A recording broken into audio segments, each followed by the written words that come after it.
Halo guys, apa kabar semuanya? Semoga selalu sehat dan tetap semangat untuk memberikan yang terbaik. Come back to my channel Rohmat Waluyo.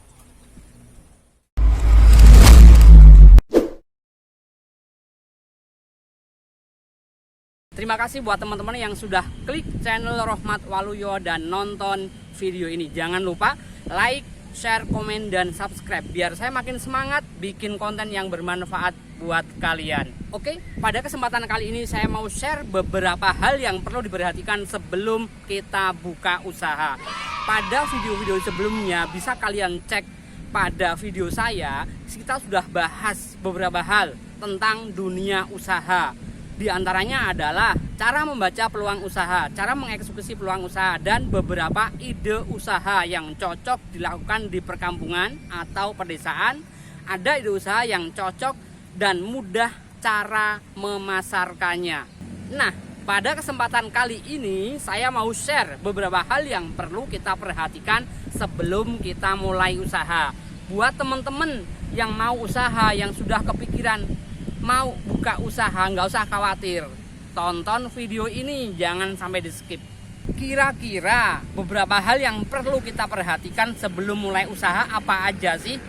Yuk kita kupas satu-satu. Oke, kita langsung aja mulai ya. Beberapa hal yang perlu kita perhatikan sebelum mulai usaha. Yang pertama adalah niat. Niat menjadi suatu hal daya ungkit yang pokok pertama harus kita perhatikan. Kenapa sih? Karena dengan niat itu akan membangun mindset kita, membangun energi lebih kita untuk membayangkan apa yang akan kita raih, target apa yang akan kita dapatkan. Kalau niat kita salah, maka hasilnya juga akan salah. Niat bisa diibaratkan sebagai alamat dalam surat.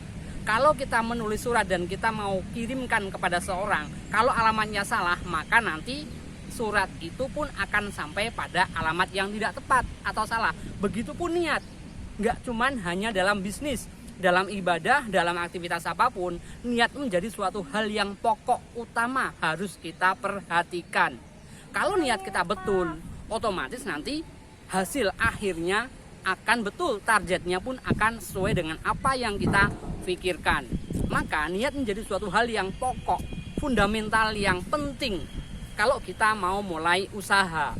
Ibarat kayak surat tadi saya sampaikan ya, kalau niat kita salah maka akan sampai pada tujuan yang salah. Semisal kita mulai bisnis cuman hanya untuk ngisi waktu luang, atau bisnis hanya untuk gengsi-gengsian, daripada nggak ada aktivitas kita bisnis lah. Jangan, itu akan sangat sia-sia. Karena kalau niat kita cuman hanya sekedar ngisi waktu luang atau cuman gengsi daripada nganggur, itu hanya akan buang-buang tenaga, waktu, pikiran, dan uang. Mungkin kalau uang nggak masalah ya, tapi kalau tenaga, pikiran kita akan terbuang sia-sia, kita akan tertinggal jauh dari orang lain. Jadi untuk ngawalin usaha, niat itu penting banget. Niatkan yang betul, targetnya apa yang akan kita raih, goalnya apa. Nggak sekedar cuman ngisi waktu longgar, nanti kita kayak ibaratnya perahu di lautan yang tanpa arah kalau kita nggak ada niat. So, niat penting banget. Niatkan bisnis kita untuk hal yang positif. Jangan sampai kita ketemu yang niat salah. Kenapa? Oke, targetnya pas, pangsa pasarnya bagus, permintaan tinggi. Kalau semisal kita niat jualan hanya untuk yang istilahnya ada nilai mudaratnya atau keburukan, mendingan jangan. Misalkan kita niat ya bikin usaha bisnis togel, kita niat usaha jualan minuman keras. Emang ada niatnya dapat keuntungan, tapi niat tuh harus nggak sekedar profit oriented, nggak sekedar bisnis oriented. Kita harus memperhatikan beberapa hal, beberapa aspek kemanusiaan, juga keuntungannya, pantas enggaknya. Jelas ya, niat itu penting banget. Saya garis bawahi, niat itu menjadi daya ungkit paling utama, karena itu akan membangun mindset kita, mengarahkan goal setting kita kemana. Jadi poin yang kedua yang perlu kita perhatikan sebelum kita mulai usaha adalah ide bisnis. Kita harus punya ide bisnis yang bagus. Silahkan kalian cek lagi video-video saya sebelumnya. Kalian kupas lagi, ulangi lagi kalau kalian belum paham. Nah, ide bisnis itu temukan apa bisnis yang tepat, yang permintaannya tinggi, ya. Itu penting banget. Kenapa? Kalau permintaannya tinggi itu otomatis nanti kedepannya jangka panjangnya akan bertahan lama. Oke guys, lanjut pada poin selanjutnya. Poin ketiga, hal yang perlu kita perhatikan sebelum kita mulai bisnis. Yang pertama adalah tadi niat, yang kedua ide bisnis kita harus punya. Kenapa? Kalau nggak bisa punya ide bisnis, kita mau ngapain? Kan kosong, ya kan? Itu hanya jadi angan-angan doang, kita nggak bisa eksekusi. Nah, poin yang ketiga penting banget ini. Kita harus tahu produk yang kita jual atau produk yang kita produksi. Semisal kita usahanya dalam bidang produksi atau perdagangan, itu kita harus tahu dari mana produk itu bisa dibeli. Jangan kalian berhalusinasi mau jualan suatu barang, pangsa pasarnya bagus, permintaannya tinggi, tapi nggak tahu produk itu dari mana belinya. Itu hanya omong kosong, nggak akan bisa dieksekusi. Jadi poin ketiga itu akan berkelanjutan dari poin 1-2-nya. Dari mana kita beli produk itu, syukur-syukur kalian bisa searching, cari sumber dari mana produk itu bisa dibeli dengan harga murah, kualitasnya yang bagus. Kalian bisa tanya Mbah Google yang lebih pinter. Kalau dulu bisa tanya Mbah Dukun, sekarang Dukun tercanggih Mbah Google. Alur dari mana barang itu kita bisa beli, itu otomatis efeknya apa? Untuk tahu sampai sejauh mana bisnis yang akan kita jalankan itu nanti bisa bertahan. Kalau stok atau ketersediaan produk dari mana kita beli itu hanya sedikit, itu otomatis kalau kita masukin bisnis itu kita eksekusi nanti nggak akan bertahan lama. Nanti kita ngulang lagi. Jadi ketersediaan produk dari mana kita beli itu harus detail konkret. Oke ya, bisa ya. Poin ketiga adalah cari sumber detail dari mana produk bahan baku kita beli. Beberapa hal yang perlu kita perhatikan sebelum kita mulai bisnis pada poin keempatnya adalah kita harus tentukan target pasarnya. Bagaimana sih target pasar yang dimaksud?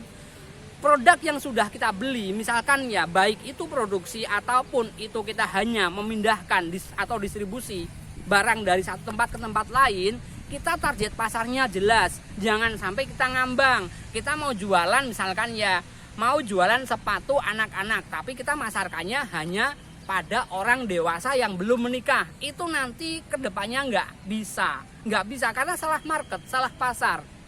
Kalau target kita adalah anak muda, ya udah berarti produk kita harus anak muda. Pelajari betul kesukaan anak muda seperti apa, kebiasaan anak muda seperti apa, dan kekurangannya seperti apa.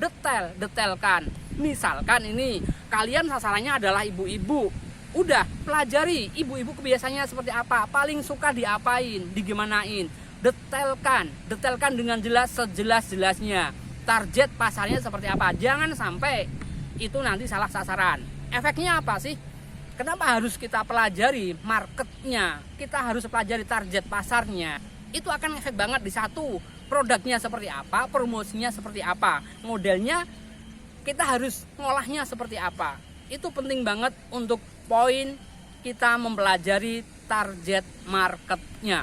Hafal ya urutannya ya. Yang pertama adalah niat, yang kedua ide bisnis, yang ketiga itu dari mana produk itu kita dapat, yang keempat sasaran pasarnya yang mana, jelas. Nah, ini masuk pada poin yang kelima.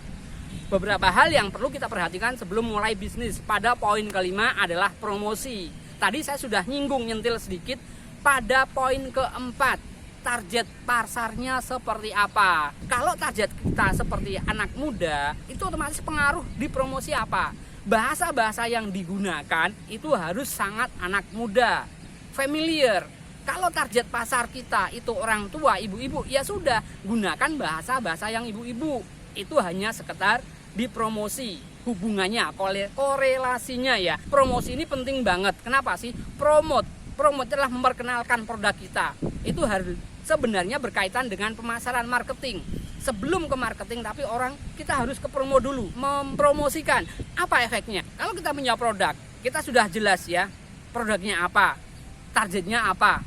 Udah, kita promosikan, kita perkenalkan produk itu semaksimal mungkin biar orang itu tahu apa yang kita jual, kelebihannya apa, manfaatnya apa, harganya berapa. Hal yang perlu diperhatikan dalam promosi pengalaman saya, kita nggak usah nyebutin harga di depan. Kenapa? Kalau orang tahu harga kita di depan, misalkan kita produknya mahal, orang udah takut. Cara promosi yang bagus pertama adalah kita perkenalkan. Ini hanya secara visual gampangnya ya. Pak, Bu, saya punya produk ini, manfaatnya ini, kelebihannya ini, compare dengan produk lain. Bedanya apa sih dengan produk lain? Nah, bla bla bla, kelebihan kita ini. Tonjolkan kelebihannya itu. Jangan kita ngomong kurangnya, tonjolkan. Sekali lagi, tonjolkan kelebihan produk yang kita jual. Nah, kalau sudah kita tonjolkan, manfaatnya apa? Jelas, berarti kan dalam mindset calon customer, dalam mindset calon pembeli itu, oh manfaatnya gini. Nah, baru kita tampilkan harganya. Nah, secara tidak langsung kita mengarahkan, Pak, Bu, produk sebagus ini, sekualitas ini, harganya pantasnya berapa? Baru setelah itu kita kasih harganya. Oke, kita ngobrol-ngobrol tentang harga. Kalau kita pelaku usaha yang baru atau newcomer dalam UMKM, dalam bisnis, dalam sebuah usaha itu, otomatis kan kita sudah kedahuluan nih sama yang terdahulu ya, sama senior kita. Kita perlu perhatikan banget nih harga. Kita main harga yang pas, yang mainnya yang cantik. Kira-kira main cantik di harga yang pas tuh kayak apa sih? Misalkan kompetitor kita, pendahulu kita dengan harga 50.000 dengan produk yang kita jual yang sama, kualitas mirip ya. Kita nggak usah jual sama 50.000. Kenapa? Karena kita adalah buka pasar, biar orang tahu. Kita buka harganya di bawahnya. Tapi dengan catatan kita harus memperhatikan ongkos belinya, harga belinya berapa, transportnya berapa, terus estimasi margin keuntungannya berapa. Intinya yang perlu digarisbawahi saat kita pasang harga sebagai newcomers, kita sarankan ambil harga di bawah pesaing terdahulu kita. Oke, ngobrol-ngobrol tentang promosi ya. Banyak hal cara promosi. Kemarin saya udah singgung lewat sosial media, lewat WhatsApp, lewat Instagram, Facebook, lewat marketplace. Yang paling gampang mudah kita pakai WhatsApp sama Instagram aja. Caranya bisa kalian cek lagi. Cara memasarkan produk yang mudah dan bisa booming pada video saya sebelumnya. Poin terakhir, beberapa hal yang perlu kita perhatikan sebelum memulai usaha, yaitu adalah kita mempelajari kompetitor kita. Tadi pada poin kelima, pada promosi, kita kan sudah compare harga kompetitor berapa, kita berapa sebagai newcomers. Kita harus pasang harga di bawahnya untuk produk yang kualitasnya sama atau mirip. Ini penting, pelajari kompetitor, produk yang sama, produk yang sejenis. Oke, pelajari kompetitor, pesaing kita. Kira-kira ngemas produknya seperti apa? Otomatis kita harus kompetitif, menyaingi. Bagaimana kita ngemas lebih baik dari dia? Harganya di bawahnya. Terus manfaatnya, apa yang kita tonjolkan? Pokoknya banyak aspek yang harus kita kupas, kita pelajari dari kompetitor. Kalau kompetitor nggak ada, kita harus ada. Kalau kompetitor ada, kita harus adain, tapi jadi lebih baik. Harganya juga lebih murah. Ini penting banget. Kenapa? Kalau kita sebagai pendatang baru, kita akan menggebrak masuk pasar yang sudah ada. Kita harus ngambil hati customer. Jadi poin terakhir ini sangat-sangat penting. Dan sebenarnya intinya pada poin 1 sampai ke 6 itu berkesinambungan satu sama lainnya. Oke guys, berarti jelas ya beberapa hal yang perlu kita perhatikan sebelum memulai usaha. Poin penting adalah yang pertama itu niat, kita harus punya niat. Yang kedua, kita punya ide usaha, kita mau usaha apaan sih. Yang ketiga adalah kita tahu dari mana produk yang mau kita jual itu berasal dan sirkulasinya jelas, detail. Yang keempat adalah target pasarnya jelas. Produk yang kita beli, produk yang kita produksi itu sasarannya ke pasar mana? Anak muda, anak kecil, dewasa, orang tua, atau umum. Poin yang kelima adalah promosi. Yang keenam adalah kita mempelajari dengan jelas dan detail tentang kompetitor kita. Oke ya, berarti semuanya sudah jelas. Terima kasih buat teman-teman semua yang sudah menyaksikan video saya. Jangan lupa like, share, komen, dan subscribe biar saya makin semangat bikin konten yang bermanfaat buat kalian. Terus menginspirasi, mengajak teman-teman semuanya untuk jadi pengusaha atau paling tidak untuk punya kemauan dan semangat berniaga. Buat teman-teman semuanya, yang pengen tanya-tanya atau pengen discuss perihal tentang dunia usaha, silahkan kalian komen di bawah atau DM ke Instagram @rohmatwaluyo, Facebook @rohmatwaluyo. Kita ngobrol bareng. Oke, gitu aja teman-teman sekalian. Ketemu lagi untuk video berikutnya. Terima kasih. See you next time.